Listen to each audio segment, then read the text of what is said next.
మరి ఏ రకంగా మరొక పాపం మనకు దేవుడు తెలుపుతున్నాడు. మరి 3వ అధ్యాయం 4వ వచనాన్ని ఎవరైనా చదివి సహాయం చేయండి. జాగ్రత్తగా పాపము చేయు ప్రతివాడును ఆజ్ఞను అతిక్రమించును, ఆజ్ఞాతిక్రమమే పాపము. హల్లెలూయా.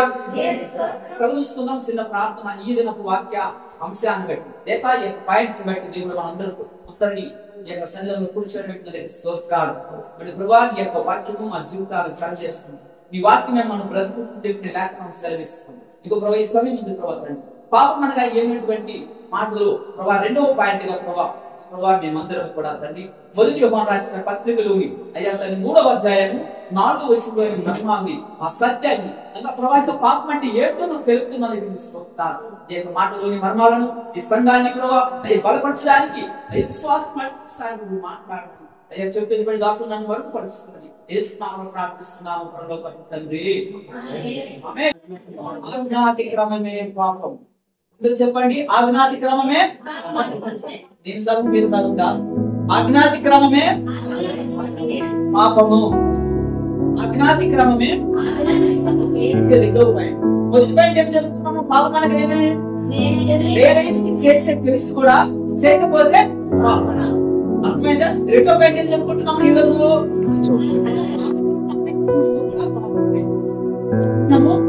ఎక్కడి నుంచి రాలేదా? ఇక్కడి నుంచి లేకుంటే తీసివేయాలి తిరుగుబాటు అంటే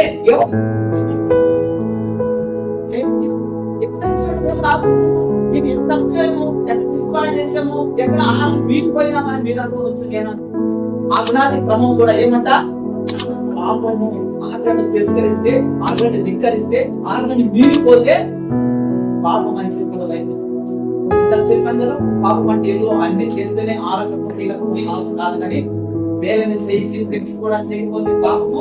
తర్వాత ఆజ్ఞను ధిక్కరించిన కూడా తిరుగుబాటు చేసిన తిరగరించిన కూడా ఏమంటున్నారు బైబిల్లో? పాపము. హల్లెలూయా. కాబట్టి ఆజ్ఞను వాళ్ళు కూడా పాపము. అయితే ఇక్కడ మనం చూసినట్టుగా 3వ అధ్యాయం 4వ వచనం ఏమంటుందంటే ఈ ఆజ్ఞను అతిక్రమించేది ఎవరన్నట్లయితే చదవండి. అక్కడ మొదటి పాయింట్ చదవండి. మొదటి మాట చదవండి. 4వ వచనం. ఆజ్ఞను తిరస్కరించేది ఎవరు? ఆజ్ఞను ధిక్కరించేది ఎవరు? ఆజ్ఞను త్రోసివేసేది ఎవరు? ఆజ్ఞ విషయంలో తిరుగుబాటు చేసేది ఎవరు అయ్యాన్నట్టయితే ఎవరంట? పాపము చేయవాడు. హల్లెలూయా.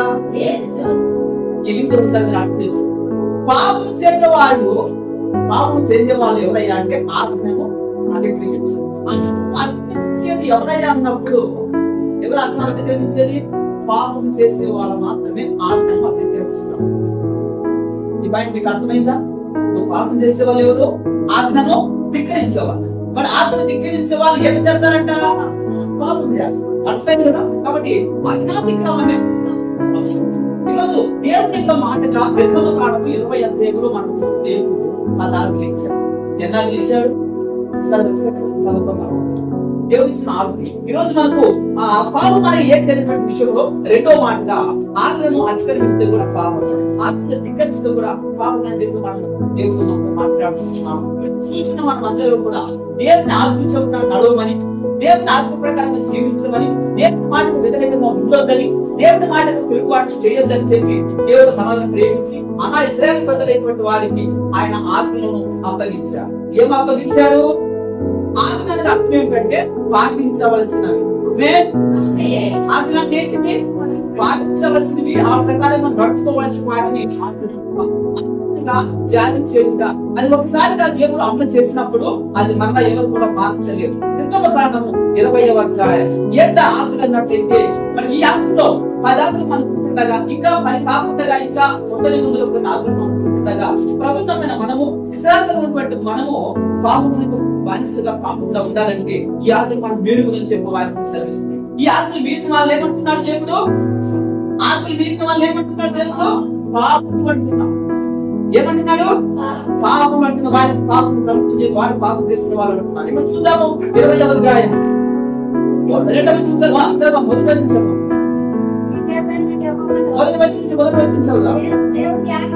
దేవుడు ఈ ఆజ్ఞని ఉపయోగించి చెప్పెను. హల్లెలూయా.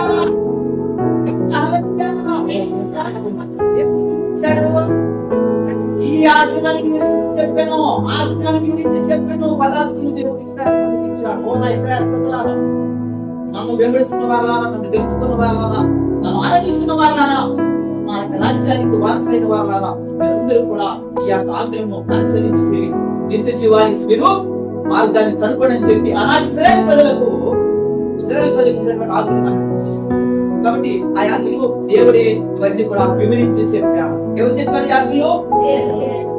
దేవుడే చెప్పాడు ఆజ్ఞ. కాబట్టి యాత్రలు ఇప్పుడు ఆనాడు వర్తిస్తున్నాయి. తప్పకుండా ఈనాటి మనం కూడా యాత్రలో వర్తిస్తున్నాం. ఆనాటి ఇశ్రాయేలు కూడా ఇవే పాటించమని చెప్పాడు. ఈనాడు ఈ కూడా ఈ విశ్వాసం కూడా ఈ నమ్మకమైనటువంటి వారు కూడా వీటిని పాటించి ప్రభు మార్గంలో బ్రతుకమని చెప్పి దేవుడు మనకు సెలవిస్తుంది. అయితే ఏంటయ్యా ఆజ్ఞలు అంటే ఇది మూడవది చదవండి. నేను తప్ప దేవుడు ఉండకూడదు. ఏమిటి మొదటాజ్ఞ? మొదట చెప్పండి. మొదటాజ్ఞ ఏంటి? మొదటాజ్ఞ ఏంటి? నేను తప్ప వేరే దేవుడు. మరి మీ జీవితంలో, మీ కుటుంబాల్లో, మీ పనుల్లో, మీ కార్యాలు ఇంకొక దేవుడు ఉన్నాడు అంటే మీరు మీరున్నారు. ఏం మీరుతున్నారు? ఈ ఆజ్ఞ మీరుట వలన మొదటి మీరితే మీరు ఏమవుతారని చెప్పి బైబిల్ సెలవిస్తుంది. పాపం చేసిన వాళ్ళు ఇది రెండో మాట చదువు. నాలుగో వచ్చింది రెండవ ఆజ్ఞ. పైన ఆకాశం అందే గాని కింద భూమి అందే గాని భూమి కింద గీత ఎంత గాని దేని రూపమునైనను విగ్రహమైనను చేసుకోకూడదు. రెండవ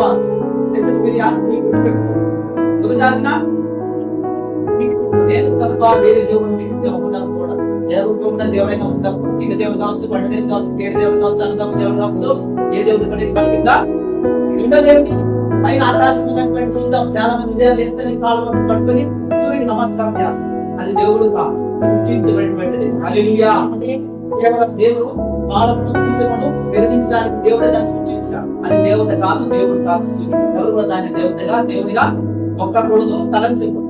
ఆకాశం సూర్యుడు గాని చంద్రుడు గాని మనం దేవుడు అని చెప్పి మనం అర్థమవుతాం. రెండోది భూమి మీద గాని భూమి కింద నీళ్ళు కాదు. ఈ రోజు పేరుకున్నటువంటి వాటిని కూడా మనము గంగవుడు కావచ్చు, భూదేవుని కావచ్చు, చెట్ట యాప చెట్టు దేవతలు కావచ్చు, భూమి ఉన్నటువంటి రూపాలు ఏది కూడా మనం దేవునిగా చెప్పకూడదు, సేవ చెప్పదు. ఇది చేస్తుంది. రెండవ ఇక మూడవ మనం చూస్తాం. ఏడవ చూసారు మీ దేవుని యెహోవా నామములో వ్యక్తంగా దేవుని నామాలు అంటే ఏంటి? పేరు. ప్రభువైన యేసుక్రీస్తు నామమును అంటే పేరును అనవసరంగా ఎగతాళిగా నవ్వులాటగా ఈ యొక్క పేరును మనము ఉచ్చరించకూడదు. ఆ పేరును మనం ఎత్తకూడదు. దానికి ఎంతో వెలుగు. ఆ మాట కాబట్టి మనం ఎగతాళం కానీ నవ్వులాటగా కానీ మనము ఆ పేరును మనము వాడకూడదు. ఇది మూడవ ఆజ్ఞ. ఇక నాలుగవ ఆజ్ఞ ఏమవుతుందని ఏం చదువుకుందాం. 7వ వచనం. నాలుగవ ఆజ్ఞ విశ్రాంతి దినమును పరిశుద్ధముగా ఆచరించుటకు ఇక నాలుగవ ఆజ్ఞ ఏంటి? నాలుగవ ఆజ్ఞ ఏంటి? విశ్రాంతి దినమును పరిశుద్ధంగా ఆచరించడానికి. అదే పరిశుద్ధమైన ఆదివారం. ఈ విశ్రాంతి ఆదివారాన్ని మనము ప్రతి వారము జ్ఞాపకం చేసుకోవడానికి, ఆలోచించడానికి, మనం గుర్తు చేసుకోవడానికి బాధ్యత సెలవిస్తుంది. మన ఆ దినంలో మీరు కట్టుబడి పనిచేయి. 7వ దినమున విశ్రాంతి తీసుకోండి. దేవుడి చెప్పినటువంటి ఆజ్ఞ. హల్లెలూయా. చదవండి. 9వ చదవండి. కట్టుబడి నీ పనంతయు చేయవలెను. 7వ దినము ఈ దేవుడైనా యెహోవాకు విశ్రాంతి దినము. దానిలో చదవటం గట్టిగా, దానిలో నీవైనను నీ కొడుకైనను నీ కూతురైనను నీ పనివారైనను నీలో ఉన్న పని చేసిన ఎవరు కూడా ఏమి పని చేయలేకపోయారు.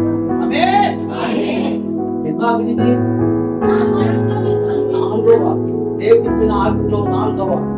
ఈరోజు మనం ఏం చేస్తున్నాం? చాలా మంది సోమవారం నుంచి శనివారం అంతా కార్యక్రమం ఆదివారం చేస్తాను. సోమవారం నుంచి శనివారంకు ఖచ్చితంగా కార్యక్రమం.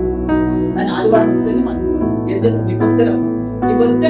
నిబద్ధే పోవాలి. నిబద్ధే జరుగుతుంది.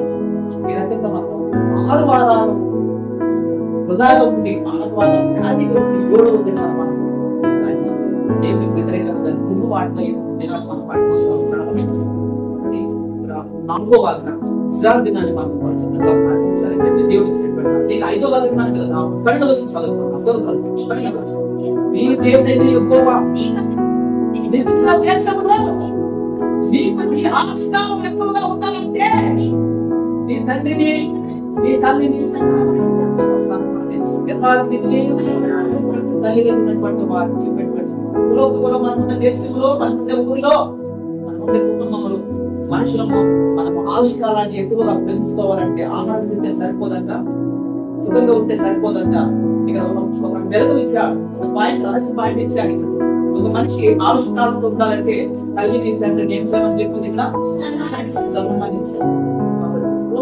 తల్లిదండ్రులు లేరు కదా మా పట్ల మీరు అనుకున్నట్టయితే సంఘంలో ఉన్నట్టు తల్లిగాను, సంఘంలో ఉన్నట్టు తల్లిగాను, సంఘంలో ఉన్న పురుషులను తండ్రిగాను భావించి వాళ్ళు సన్మానిస్తే నీకు ఆమె అన్ని కూడా మనకు వస్తున్నాయి. పాటించలేకపోతాము కానీ అన్ని కూడా మనకు అవసరమైనవి మెరుగుతో పెట్టుకుంటున్నాం. కాబట్టి కులకు మనకు అవసరం కావాలంటే ఏం చేయమని చెప్పింది బైబిల్లో సన్మానించమని చెప్పింది. 5వ వాగ్దానాన్ని ఇంకా 6వ వాగ్దానానికి వెళదాం. మనం 11వ వచనం ఏం చేయకూడదట? వ్యభిచారం చేయకూడదు, వ్యభిచారము చేయకూడదు. ఓకే, 8వ దొంగతనము చేయకూడదు. ఓకే, 9వ పొరుగు వారి మీద అబద్ధ సాక్ష్యం పలకకూడదు. ఈ పొరుగు వారిని ఇలా ఆశింపకూడదు. ఈ పొరుగు వారిని భార్యదైనను, అతని దాసినైనను, అతని దాసినైనను, అతని ఎత్తునైనను, అతని గాడిదైనను, ఈ పొరుగు వారి దేని ఆశింపకూడదు. భార్య భర్తను ఆశింపకూడదు, భర్త మరొక వారి భర్తను ఆశింపకూడదు. ఈ తప్పు వారిని ఏదైనా కూడా ఆశించుకొని వారిని ఆశించుంటాం. కాబట్టి దేవుడు మనకి ఏమనిచ్చాడో దాంట్లో మనం తృప్తి కలిగి దేవునికి అనుకోవచ్చు. కాబట్టి ఈ పదార్థాలు దేవుడి గురించి చెప్పారు. ఈ ఆత్మ ఎవరైతే తిరస్కరిస్తారో, అతిక్రమిస్తారో, ఈ ఆత్మ విషయంలో తిరుగుబాటు చేస్తారు, చేస్తే ఏముంది, పోతే ఏముంది, ఉండుకుంటే ఏమైంది, అటు చేయకుంటే ఏమైంది, ఇస్తాడో వస్తుందో తెస్తాడో నువ్వు పెడతాడో ప్రార్థన చేసుకుంటుంటే ఆదివారం చర్చిపోతే కొలుస్తాడో ఈ ప్రశ్నలు చేసుకుని తిరుగుబాటు చేసే వాళ్ళందరికీ అలా తప్పిపోయిన వారు ఏమంటున్నాడు దేవుడు? వాళ్ళు ఏం చేసిన వాళ్ళంట? వాళ్ళు ఏం చేసిన వాళ్ళంట? పాపం చేసి. పాపం అనేది ఏమన్నప్పుడు మేలేది చేయగలిగి అలాగే చేయకున్న వానికి 2వ పాయింట్ ఏం చెప్పుకున్నామంటే అజ్ఞాతి క్రమమే ఆజ్ఞను అతిక్రమించి పాపంలో పోయిన కుటుంబం అవుతుంది. ఆజ్ఞను అతిక్రమించి ఆజ్ఞను ధిక్కరించి దేవుడి మాట తీసేసి దేవుడి మాట పక్కన పెట్టేసి దేవుడి ఆజ్ఞను పక్కన పెట్టేసి మరి పాపంలో పడిపోయిన కుటుంబం అవుతుంది. ఏదా కుటుంబము? వెరీ గుడ్, దేవుని స్తోత్రం, హల్లెలూయా. ఎందుకంటే అలానే జరిగింది. ఆదాము వాళ్ళ కుటుంబం దేవుని ఆజ్ఞలో ఉన్నది. ఇగో ఓ ఆదాము అలాంటి తిను ఆజ్ఞ, ఫలానా చోటు లేదు ఆజ్ఞ, ఫలానా చూడద్దు ఆజ్ఞ, ఫలానా తినద్దు. ఎవరిచ్చారు ఆజ్ఞ? ఎవరికిచ్చాడు? మన సంతానమైనటువంటి ఆదాము వరకు దేవుడు ఆజ్ఞాపించాడు. చెయ్యొద్దు, వెళ్ళొద్దు, చూడొద్దు, ముట్టొద్దు, తినొద్దు, ఇవి ఆజ్ఞాపించాడు. అయితే ఇక్కడ ఏం జరిగిందంటే తింటే ఏమవుతుందన్నట్టుగా, చూస్తే ఏమవుతుందన్నట్టుగా, పోతే ఏమవుతుందన్నట్టుగా, నిజమే ఇక్కడ ఏదో రహస్యం ఉంది, మాకు ఇంకేదో మేలు జరుగుతుందని చెప్పి మరి ఆలోచన కలిగి అవిశ్వాసముతో ఆజ్ఞను అతిక్రమించి ఆదాము చిన్న వ్యతిరేక విషయంలో వారు ఆత్మీయ జీవితాన్ని కోరుకున్నట్టుగా ఆత్మీయ జీవితాన్ని వాళ్ళు ఏమయ్యారంట? కోరుకునే మరి అప్పుడే కదా వాళ్ళు దేవునికి సన్నిధించి వారు నెట్టవేయబడి ఏదైనా మామూలు వారిని బయట పంపించడం కారణం ఏమిటంటే ఆజ్ఞను తిరస్కరించడం వల్లనే. హల్లెలూయా. ఈరోజు అబద్ధాలు తెచ్చుకోవడం మార్గము, అబద్ధాలు చెప్పడం ఆజ్ఞను తిరస్కరిస్తున్నాము, వ్యభిచారం చేసి ఆజ్ఞను తిరస్కరిస్తున్నాము, ఆత్మను పాటించుకుంటా దేవుని ఆజ్ఞను ధిక్కరిస్తున్నాము, అబద్ధాలు మరి పొరుగు వారిని ఆశించి ఇంకా మనం దేవుని ఆత్మ విషయంలో మనం తిరస్కరించి ఇంకా మనం పాపం చేస్తాము. ఆజ్ఞాతి క్రమమే ఎవరైతే ఈ పదార్థాలు తిరస్కరిస్తున్నారు వాళ్ళందరూ కూడా పాపం చేసినట్టుగా చేసుకుంటున్నాయి. కాబట్టి ఇక్కడ ఈ పాపం చేసే వాళ్ళు ఎవరైనా ఆత్మలో తిరస్కరించేవారు, అంటే తిరుగుబాటు చేసేవారు. దేవుడు ఒకటి చెప్తే మరొకటి వారు తరించేవారు. హల్లెలూయా. దేవుడు చేయొద్దంటే నేను చేస్తాను, దేవుడు చేయమంటే నేను చేయను, దేవుడు రమ్మంటే నేను రాను, దేవుడు పో అంటే నేను పోను. అంటే వ్యతిరేకం, తిరుగుబాటు ఏమంటున్నారు? దీన్ని అతిక్రమించమంటే తిరుగుబాటు అనొచ్చు, తీసుకెళ్ళడం అనొచ్చు, లెక్క చేయకపోవడం అనొచ్చు. కాబట్టి పదార్థం మనం అర్థాన్ని మనం అనుకోవడానికి అవకాశం కలగచ్చు. కాబట్టి ఈ రకంగా మనం ఉన్నప్పుడు దేవుడు ఇలాంటి వ్యతిరేకంగా ఉన్న వాళ్ళని, తిరుగుబాటు చేసే వాళ్ళని, లేక దేవుని ఆలోచన ధిక్కరించే వాళ్ళ విషయంలో దేవుడు మరి కొన్ని విషయాలు కొంత రకంగా హెచ్చరిక చేస్తున్నాడు, మరి ఆయన గర్తిస్తున్నాడు, బుద్ధి చెప్తున్నాడు. ఒకసారి మనం చూస్తున్నాం బైబిల్ గ్రంథం నుంచి ఇది తిరుగుబాటు చేసిన వాళ్ళ విషయంలో దేవుని ఆలోచన చదువుకున్నాం. దేవుని యొక్క వాక్యం దేవుని విషయంలోన, ఆత్మను తిరస్కరించిన వారి విషయంలోన, తిరుగుబాటు చేసిన వారి విషయంలోన మరి దేవుని యొక్క ఉద్దేశం మేము ఒకసారి మనం చూద్దాం. యేసుకేలు 2వ అధ్యాయం త్వరగా చదవడానికి ప్రయత్నం చేస్తాం. 10 నిమిషాలు ఉంది. ఈ రోజున ఆత్మ అతిక్రమించడమే జీవితము అలా చెప్పి మనం చెబుతున్నాం. కాబట్టి ఈరోజు ఆజ్ఞలను పాటించడానికి దేవుడితో మాట్లాడుతున్నా. యేసుకేలు గ్రంథము 2వ అధ్యాయం 3వ వచనం చదవండి. 2:3 అధ్యాయం 3వ వచనం చదువుదాం. యేసుకేలు త్వరగా బైబిల్ ఉన్నావా? తిరుగుబాటు చేసిన వారికి ఆయన నాతో ఇక్కడను నరపుత్రుడా నా మీద తిరుగుబాటు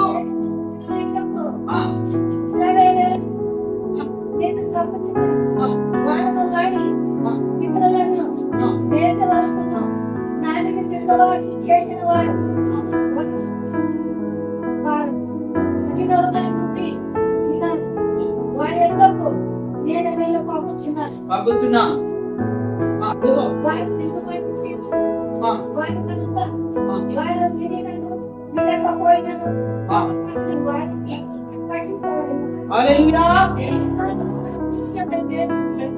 చేసేవారు, ఆజ్ఞను అతిక్రమించేవారు, దేవుడికి వ్యతిరేకంగా నడుచుకున్న వాళ్ళు మరి అమ్మాయి కూడా ప్రజల్లో దేవుని నమ్మని వారు.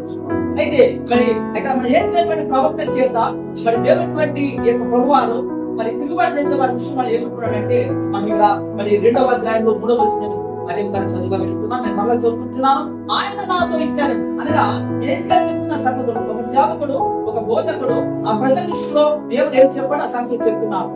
నాతో ఇచ్చాడు నరపుత్రుడా, అంటే ఓ యేసుగా సేవకుడా, నా మీద తిరుగుబాటు చేసిన జనం ఎందుకు, ఇశ్రాయేలు ఎందుకు నిన్ను పంపుతున్నాను. ఎవరు ఎందుకు పంపుతున్నారట? నా మీద తిరుగుబాటు చేసిన ఎవరు? నా మీద తిరుగుబాటు చేసిన ఎవరు? ఇశ్రాయేలు దేవుడు నమ్మిన వాళ్ళ నమ్ముకున్న వాళ్ళు.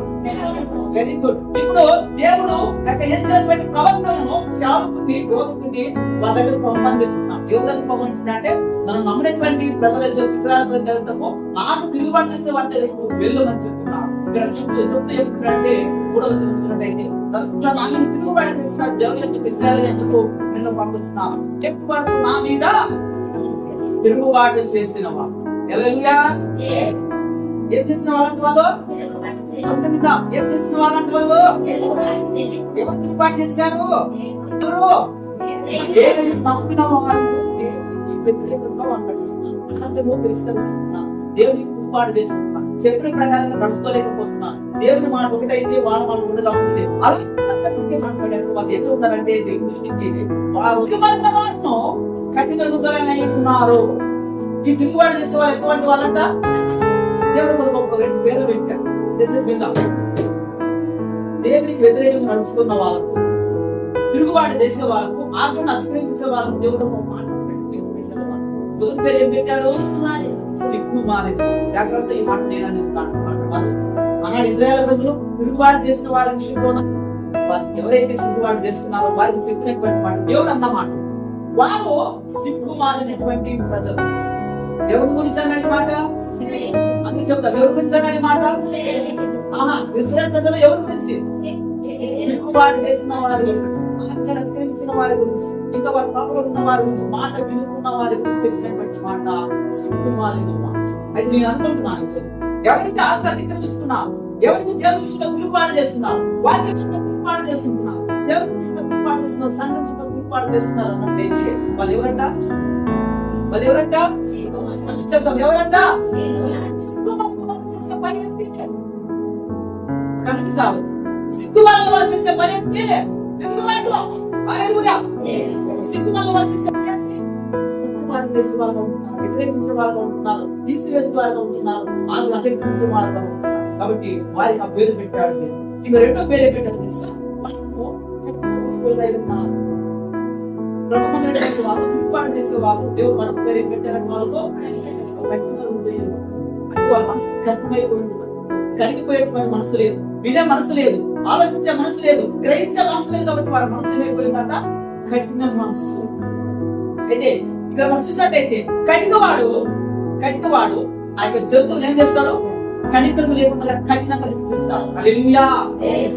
కఠినవాడంటే ఏ జంతువు ఎంత వయసు ఉన్నా, ఎంత బలంగా, ఎంత బలంగా ఉన్నా, ఎంత తల్లిదండ్రులైనా కఠినవానికి కనికరం లేకుండా దాన్ని మాంసాన్ని గడిపి తీసుకోవాలి. ఏంటంటే కనికరం లేకుండా కఠినంగా మారిపడుతుంది. కాబట్టి అతను వ్యాపారం కూడా ఆలోచన చేసి చిన్నపిల్ల పెద్దగా ఇలాంటి రోగమాయాలు అనుకోకుండా కనికరం లేకుండా కఠిన చేస్తున్నాం. ఎవరు కఠిన?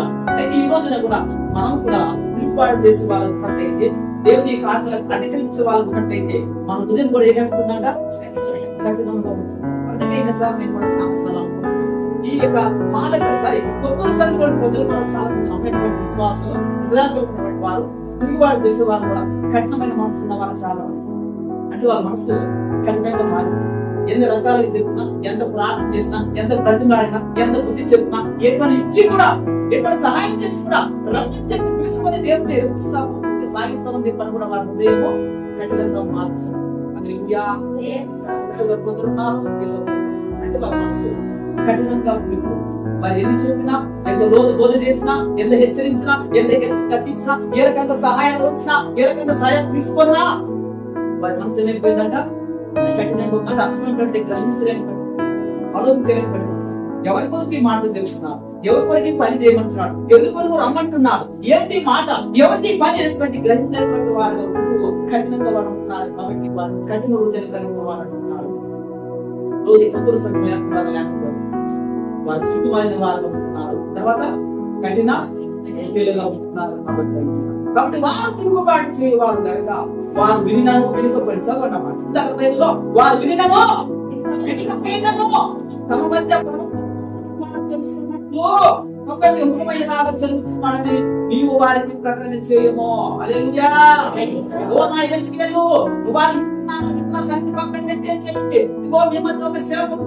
మీకు దేవుని మాటలు మాటలు బోధిస్తున్నాడు, మిమ్మల్ని హెచ్చరిస్తున్నాడు, మిమ్మల్ని దర్శిస్తున్నాడు, మేము సాధించిన సంగతి వారికి గుర్తు చేయి.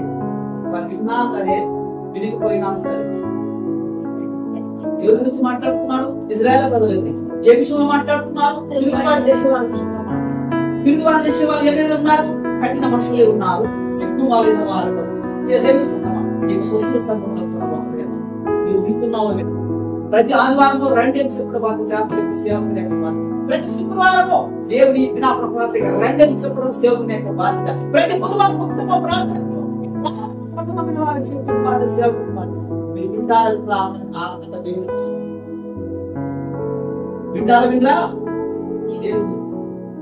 ఈరోజు చాలా మంది మరి మాట ఉంది, క్రీస్తుని గురించిన సువార్త నశించిపోతున్న వాళ్ళకి ఎట్లంటామా?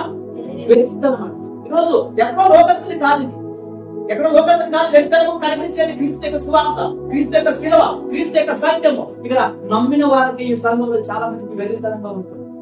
కుటుంబ ప్రార్థన అన్నా వెరితనం, విజ్ఞాపన ప్రార్థన వెరితనం, ఇంకో కార్యం చేయాలన్నా, కుటుంబాలు దర్శించాలన్నా వెరితనం, ఆదివారం అన్నా వెరితనం, ఏ కార్యక్రమం పెట్టిన వెరితనం కనబడుతుంది. ఏ తప్ప అన్ని విధానం ఇది అట్లా అదంతా అవన్నీ అన్నట్టుగా ఇది వాళ్ళకు ఒక వెరితనంగా కనబడుతుంది. అంటే తిట్టుబడి మనం ఏమైతే మాట్లాడుతున్నా అలాంటి చాలా క్రైస్తవులు దేవుని కార్య విషయంలో వెరితనంగా భావిస్తున్నాం. లోకంలో వాళ్ళు కాదు, క్రైస్తవులని ప్రభు నమ్మిన వాళ్ళ బాప్తిస్మం తీసుకున్న వాళ్ళ ప్రభుత్వం వచ్చుకుంటున్న వాళ్ళే ఈరోజు దేవుని కార్యం అంటే వాళ్ళు ఎట్లా పడుతున్నామంట? కారణం తెలుసా? వాళ్ళు ఏమనుకున్నారు? దేవుడు నాకు అతిక్రమిస్తున్నారు కనుక, దేవుడు నాకు వ్యతిక్రమిస్తున్నారు కనుక, వారు తిరుగుబాటు చేస్తున్నారు కనుక, వారి మనసు కఠినంగా ఉన్నది కనుక, వారు సిగ్గుమాలిన వారు ఉన్నారు. వారు దేవుని కార్యాలను, దేవుని శిలువను ఏమనుకుంటున్నారు? వెర్రితనంగా భావిస్తారు. అదేంటి ఇదేంటి అదేంటి తినబోవాలా వరాలను పోవాలా మరి మండుగాలం అంటేనే మనం రకరకాలుగా అభివృద్ధి ఏ విషయాలు పట్టిస్తున్నారు. కాబట్టి అంటే ఏం చెప్పిన మాట ఇస్తాయంటే నువ్వు వాళ్ళు వింటారా మిత్రా వెళ్ళి చదవండి మాట వింటారా వాళ్ళు వింటారా మిత్రా నువ్వు వెళ్ళి వారికి బోధించు. ఇక్కడ 2వ అధ్యాయంలో 7వ వచనం చదువుకుందాం. 2వ అధ్యాయం 7వ వచనం చదవండి. ఏస్కేల్లో 7వ వచనం చదువుకుందాం. వాళ్ళు విన్నాను వినకపోయినాను నువ్వు వెళ్ళి నా మాట చెప్పని చెప్పి ఏస్కేలకు తిరుగుబాటు చేసుకోవాలని చెప్పిన మాట మనం వింటున్నాము. ఇంకా 6వ వచనం చదువుకుందాం. కరెక్ట్ కూడా నీవు బ్రహ్మదండి చెట్లలోను ముండ తుప్పలలోను తిరుగుతున్నావు.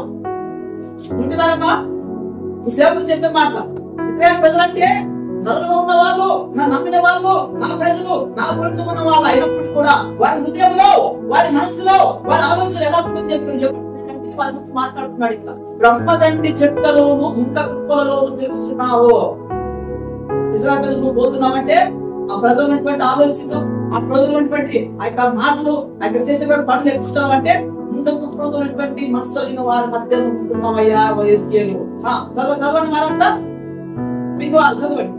2వ అధ్యాయంలో అమ్మా ఏళ్ల మధ్య నివసించుతున్నావు. వింటున్నారు ఇక్కడ ఎవరి మధ్య అంట అంటే దేవుడు తేళ్ల అత్యస్తున్నావు సార్ ఉండ తుప్పలు ఏమంట బ్రహ్మదండి చెట్ల మధ్య ఉండ తుప్పల మధ్య ఎవరి మధ్య ఉంటున్నాడు ఇసుక మధ్య ఉంటున్నాడు. దేవుడు నమ్మిన వారి మధ్య ఉంటున్నాడు. కానీ ఇక్కడ అర్థం ఏంటంటే 7 విషయంతో ఇంత తుప్పలు ఉంచుకొని అంటే వారి మాటల వల్ల వారి పనుల వల్ల వారి ఆలోచన వల్ల వారి కఠినమైన మనసుల వల్ల నీ మనసును ఉంచుకుంటావు. నీ బాధపడుతున్నావు వేద ఒకసారి అవమానం చేస్తారు ఇష్టాలు చేస్తారు మాట్లాడుతున్నారు చూస్తారు విషయం లాంటి మాటలు మాట్లాడతారు. కానీ వారి మధ్య ఉంటున్నావయ్యా ఏస్కేలో హల్లెలూయా. వారి మధ్య ఉంటున్నావు. వారు ఎవరైనారంటే లోపల లేని వారు కఠిన హృదయం కలిగిన వారు సిగ్గుమైన వారు కాబట్టి ఇలా వారి మధ్య ఉంటున్నావు. ఎవరి గురించి మాట్లాడాడు ఇవన్నీ ఇశ్రాయేలు ప్రజలు నమ్మిన బిడ్డల విషయంలో తిరుగుబాటు చేసే వారి విషయంలో దేవుని ఆజ్ఞలు పాటించలేని వారి విషయంలో చెప్తూ మాట్లాడుతున్నాడు. తర్వాత ఏమంటున్నాడు అక్కడ అయినను అండి అయినను రాజలము భయపడతాము హల్లెలూయా. మనసు కలిగిన వారు దేవుని విషయమైనటువంటి మనసు కలిగిన వాడిని కఠినమైన మనసు కలిగిన వారి విషయంలో మరి సిగ్గుమైన ప్రజల విషయంలో భయపడవు. ఎవరికెవరు చెప్పండి మాట ప్రభు యెహోవా సేవకుడైనటువంటి యేసుక్రీస్తు చెప్తున్న సంగతి నువ్వు అలాంటి వారి మధ్య ఉంటున్నావు కానీ నువ్వు వాళ్ళకు భయపడవు. హల్లెలూయా. భయపడితే సేవ భయపడితే సంఘము ఆగిపోతుంది. భయపడితే దేవుని యొక్క రాజ్యము ఆగిపోతుంది. కాబట్టి నువ్వు భయపడవద్దు. దేవుడు చెప్తున్న స్వయాన ప్రభు యెహోవా చెప్తున్న సంగతులు యేసుక్రీస్తు ఇదే కాదు. కాబట్టి దేవుడు భయపడదని చెప్పుతూ అతని బలపరచడానికి వచ్చేస్తుంది. వాళ్ళు ఏమన్నారో ఆ సంగతిని మనం చూసడానికి వచ్చేస్తున్నాం. తర్వాత వారు తిరుగుబాటు వారి కనుక వారిని వినకపోయినను నేను సెలవించిన మాటను నీవు వారికి తెలియచేయను. హల్లెలూయా. సర్వసర్వరాలు 7వ మాట చెప్తున్నాను. నువ్వు వాళ్ళకి భయపడుతుంది కదా నేను చెప్పిన మాట ఏమైతున్నావు వాళ్ళు విన్నా సరే వినుకున్నా సరే వాళ్ళ కొరకు నువ్వు మాటలు చెప్పమని చెప్పి ఇక్కడ యేసుక్రీస్తు చేత దేవుడు చెప్పేసరికి మనం ఆలోచించాలి. మనం కఠినమైన మనసు కలిగిన వారమా మనం సిగ్గుమాలైన వారిగా ఉన్నామా ముండ తుప్ప లాంటి మనసుగా ఉన్నామా విషయం పేరు లాంటి విషయమైనటువంటి మనసు కలిగిన వారు లేకుంటే గ్రహించుకోవాలి వారు. అయితే ఇలాంటి మనసు నీవు నేను తప్పని కూడా దేవుడు చెప్పేది హల్లెలూయా. సంఘాన్ని చరిత్రలో నడిపించు సంఘానికి ఏ కార్యక్రమం బయట చెప్పేది చెప్పు. మరి విన్న వాళ్ళు ఉండొచ్చు వినుకున్న వాళ్ళు తిరుగుబాటు చేసే వాళ్ళు ఉండొచ్చు ఆ కార్యక్రమాన్ని అటెండ్ చేసే వాళ్ళు ఉండొచ్చు అభ్యంతరం కలిగించే వాళ్ళు ఉండొచ్చు ఏ పోతాలు అనే వాళ్ళు ఉండొచ్చు ఏది సాధించే వాళ్ళు ఉండొచ్చు ఇంకో కొంచెం చెడగొట్టే వాళ్ళు ఉండొచ్చు. కార్యక్రమాలు దేవుని కార్యాలు దేవుని ఆజ్ఞలు కానీ చెప్పవలసింది చెప్పుకోవచ్చు. హల్లెలూయా. చెప్పవలసింది మరి విన్నా చెప్పు వినిపోయిన చెప్పు. ఇంకా మనం వెళ్ళినట్టు 25వ అధ్యాయంలో చెప్పుకొని మనం ముగించుకున్నాం. ఆజ్ఞ అతిక్రమం నేను పాపం అన్నప్పుడు ఈ యొక్క ఆజ్ఞ అతిక్రమంతో పాపం అన్నప్పుడు ఈ యొక్క ఆజ్ఞ అతిక్రమించే వాళ్ళ విషయంలో దేవుని ఆలోచన ఏమి దేవుడు ఏమంటున్నాడు వారిని అనే విషయాలు మనం వింటున్నాం. కాబట్టి ఇక్కడ దేవుని ఆజ్ఞను విక్రయించే వాళ్ళు సిగ్గుమాలిన వాళ్ళు దేవుని ఆజ్ఞ మీరే వాళ్ళు కఠిన మనసు కలిగిన వాళ్ళు, దేవుని ఆజ్ఞ మీరే వాళ్ళు ములుతులు కలిగిన మనసు కలిగిన వాళ్ళు, దేవుని ఆజ్ఞకు వ్యతిరేకంగా నడుచుకున్న వాళ్ళు, మరి దేవుడు యొక్క విషయం లాంటి మనసు కలిగిన వాళ్ళు